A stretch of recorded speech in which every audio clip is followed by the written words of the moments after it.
Sorry, this is a sad day for everyone.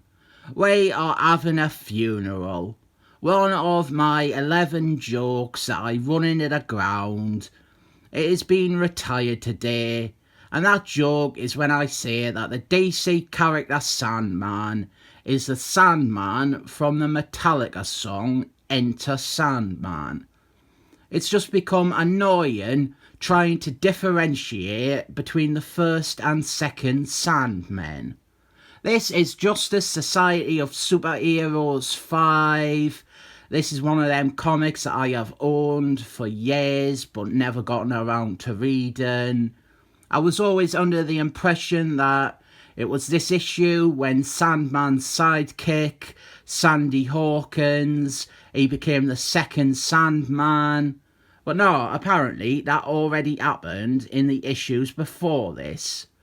I have not read this run. There was a short 5 or 6 issue run at the start of this series with James Robin's star, and he was replaced with John Jeffries. I have read bits and pieces of that run and even reviewed some of it, but I had never read this one issue that I had of the preceding run. This one I had because it has Sandy Hawkins in it, and this cover is by David Allens. It's showing the 3 different versions of Sandy. This one up front is when he was Sandman's sidekick. Then after, that is him as the new Sandman. That's how he appears in this one, though his mask's fallen off because this is a transformation image. And this big sand monster, that was him in a Silver Age Justice League comic where he was mutated into a big sand monster. Not a bad cover for the character. I have said before, I am a big fan of covers that double as a definitive image of a character or a good representation of them through history. I think this issue is introducing us to Sandy's new Sandman powers. As a result of that Silver Age story, about 40 publishing years later, Sandy, he has now developed sand-based powers.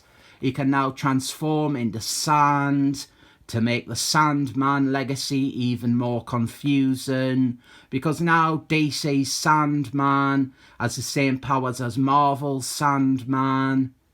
Our here is a character I forgot existed. This is Minuteman, but this version of Minuteman is a robot from the future. That is what you have got to love about DC. Every single character, no matter how major or minor, is part of a complicated legacy involving multiple different people assuming the same name. Here they are running tests on Sandman to try and learn about the nature of his new abilities. We get a lot of info dump about how it's likely the result of that Silver Age story where he was transformed. What happened was he was exposed to an experimental chemical explosion and he turned into a monster made out of sand. Footnote here, Justice League issue 113, an issue that I want to buy. The original Sandman kept him imprisoned for years while he endlessly sought out a cure for him. This is also how Sandy is still relatively young, even though he was around in World War II. For most of the years between then and now, he was trapped in this monster form, and when he was eventually changed back, he was the same age he was at the point of the original transformation. Here is Mr. Terrificals. I was surprised to learn he wasn't a member of the team at this point, but he has been brought in to also help out with all this science. When you get down to it, the Justice Society of Superheroes really is the hotbed for a lot of my favourite DC characters. I much prefer the Justice Society of Superheroes to the Justice League. Then we have got Green Lanterns, the Alvin Stewart version, except he is in a wheelie chair.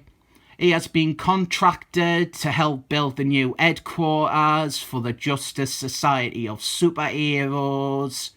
But then Sandman, he starts getting a headache. He is now in tune with the planet's geomagnetic field, or some shenanigans like that, and he senses some seismic activity. And it's that bastard Bandicoot, Crash Bandicoot. He's been trying to drive a car, and the little shit, he has been organising a bunch of street races with his friends, but mostly his enemies, because there was not enough characters within the Crash Bandicoot games to bulk up a roster of playable characters for a driving game. It is a new supervillain known as Avalanche. He is causing these disturbances because I cannot remember his motivations. I didn't think they had anything to do with him being bored of interstellar space exploration, though. This is all clearly a setup to allow Sandman to fight a baddie and utilise and display his new sand powers. It is a good showing for him, and only a bit hurt by the mediocre artwork. It is quite a long fight, actually, and I can't help but feel it's lost some spark due to Sandman being naked for most of it. He's not wearing a costume, he's just a naked sand boy. He eventually beats Avalanche, and that is that. He goes home and he finally puts on his costume. Too little too late. You already had the fight and you were naked for most of it. But that's our costume there, the new Sandman costume. It's more of a tactical soldier look than the green suit and the fedora. But we do keep the colour scheme and the gas mask. And I owe John Jeffries an apology. For years now, decades even, 2 decades. Where does the time go, eh? For 2 decades, I have been blaming him for making Obsidian Man into a villain. But from the looks of it, that was one of James Robinstar's ideas that he ran with. Here we have got Obsidian Man murdering his foster father. But I am not gonna say sorry to John Jeffries, because regardless of this not being his idea, he still killed off Blue Beetles and Pratt's son. He still forced boring Barney Allen back as the main version of the Flask. He still ruined Captain Marbles, the real one, Biffy Baston. He made Sideburns from the Tiny Titans into now more than a token black member for the Justice League. He still destroyed any interest I had in the Green Lanterns books. He made this Justice Society of Superheroes book into a comic mostly all about Black Atom and his quest for redemption. And worst of all, he writes Batman terribly. Other than the last 2 pages, that kicks one of my favourite superheroes in the balls. The rest of this is a story about another of my favourite superheroes, and it is a nicely done spotlight on his character and a solid showcase for his new powers. If you like the character or you are interested in him, it is worth checking out. I think I'll try and track down the rest of this short run. I'm gonna give this one a 7 thumbs up.